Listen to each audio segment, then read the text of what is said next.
Hi everyone, कैसे हैं आप सब लोग। उम्मीद करता हूँ आज की ट्रेडिंग बहुत अच्छी गई होगी और आज मैंने तो बहुत अच्छा प्रॉफिट किया है। It's around 12,56,000। क्रूड में कोई अच्छा सेटअप मिल नहीं रहा है। ओपेक का कुछ रिलीज हुआ है जिसमें बहुत क्लियर डायरेक्शन नहीं मिल रहा है, तो मैंने क्रूड को थोड़ा सा बाइकआउट करके रखा है क्योंकि आज अच्छा खासा प्रॉफिट हो गया है। थोड़ा बहुत कल देख लेंगे। कल का दिन ना बड़ा भयावह होने वाला है। दो रीज़न है। हिंडनबर्ग का नया आरोप है ना, मनी लॉन्ड्रिंग का और फॉल्स इनवाइसिंग का अडानी ग्रुप के ऊपर। दूसरा, इन्फोसिस, एचटीएल टेक या जितने भी टेक इंडस्ट्रीज हैं उनके रिजल्ट तो अच्छे आ रहे हैं यार, बट मार्केट उसको किसी और डायरेक्शन में ले रहा है। तीसरा न्यूज है बहुत नेगेटिव है कि सोचो आज कंटिन्यूअस, मुझे लगता है कि आज कितना तारीख हो गया, आज 12 अक्टूबर हो गया और इस पूरे के पूरे दिन इवन सितंबर के कुछ दिनों से एफआईआई नेट सेलिंग करते आ रहा है। तो कहीं ना कहीं ये एक बहुत बड़ा साइन है कि मार्केट के अंदर कितना दिन तक डोमेस्टिक या डीआईआईज या क्लाइंट संभाले रहेंगे।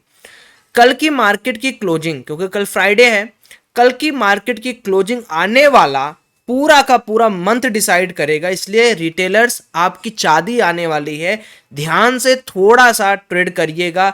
अगर आपको ट्रेड लेने में, ट्रेड समझने में, मार्केट को प्रेडिक्ट करने में, मार्केट के लेवल्स को सपोर्ट रेजिस्टेंस ड्रॉ करने में, crude, natural oil, natural gas stock में दिक्कत आ रहा है, तो मैं विनम्र निवेदन करूंगा कि जीओई बैच आपके लिए एक वरदान साबित होगा। एक बार लेके देखना, अगर नहीं चेंज हो गया आपकी लाइफ, 5 दिन बाद मुझे मैसेज करना टेलीग्राम पे।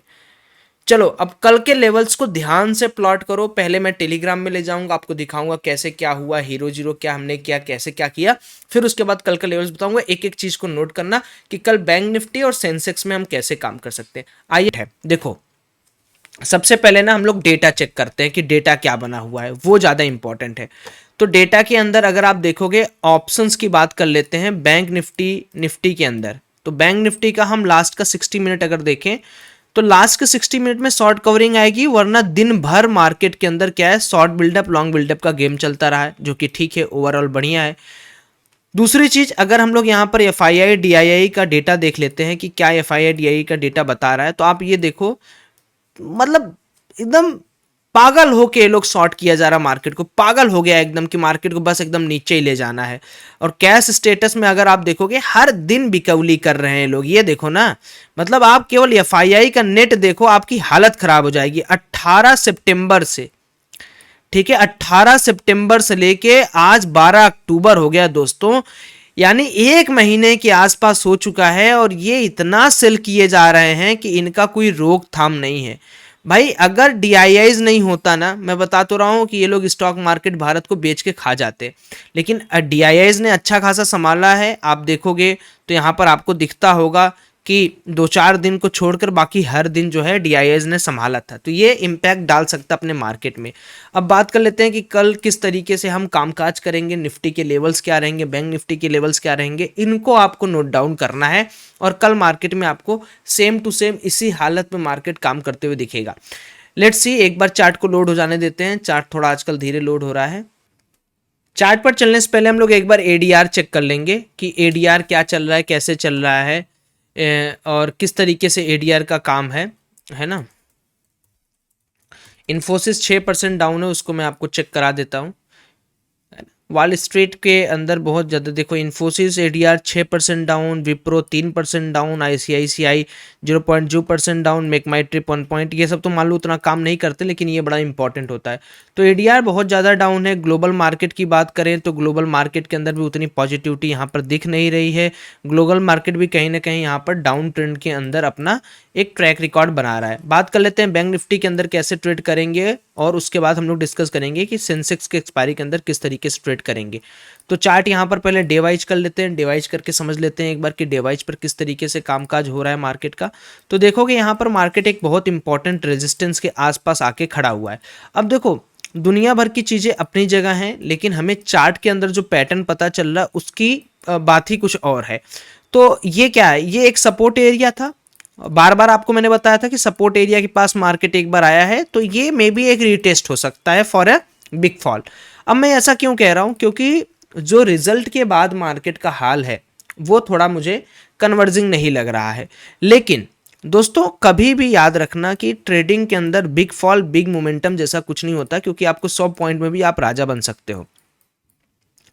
पहली बात तो कि अगर मार्केट 44,000 इसके ऊपर चला जाएगा कल के दिन, 44,640 के ऊपर, तो I will be super bullish, ये एक लेवल हो गया।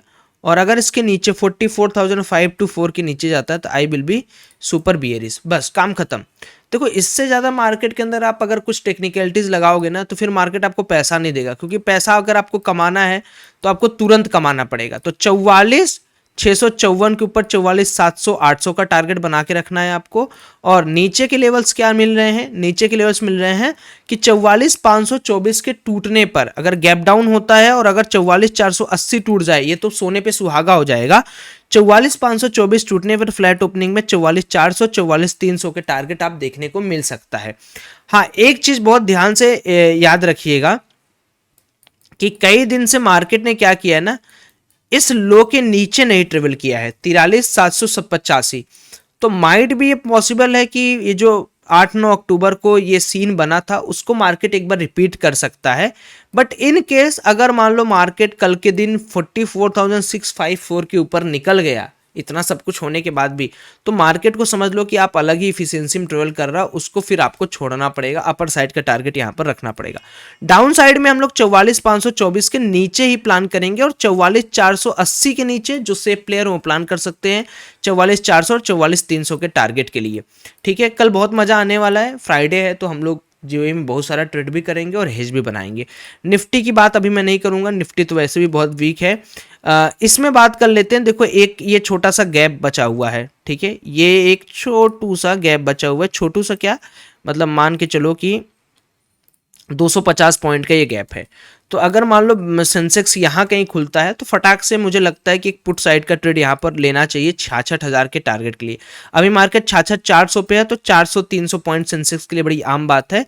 और अगर मार्केट 66,592 के ऊपर जा रहा है तो आपको क्लियर यहाँ पर दिख रहा है कि बहुत बड़ा रेजिस्टेंस यहाँ पर ब्रेक दे रहा है, तो ये मेरे लिए एक बहुत अच्छा, अगर यहाँ पर देखो यहाँ पर रेजिस्टेंस ले रहा है सुबह ओपन होने के बाद तो यहाँ से पुट बनेगा, वरना पुट यहाँ से बनेगा। कॉल बनाना है तो 66,570 590 के ऊपर कॉल बनाना है। ये दो तरीका है जिससे आप